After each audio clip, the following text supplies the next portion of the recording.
السلام علیکم برادرای عزیز، همه کس احساسون خوبه، سلامتتان خوبه. پیش از همه خداوند هر یک شما نگهبان باشه و اهل و عیله شما را. نگفتن همونه برادرای عزیز، یک دانه لایک و حتما پادپیس سر در کانال ما فراموش نکنین.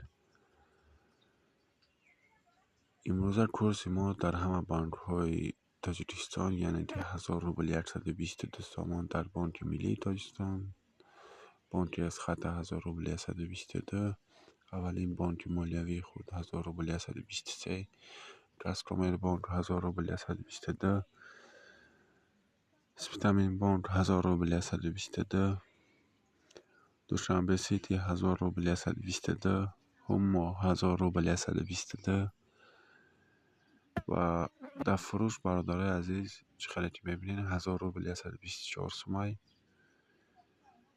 در اولین بانک مالیوی خود باشد. 1000 روبل در فروش 128 سامانه. خداوند نگهبانی هر یک شما.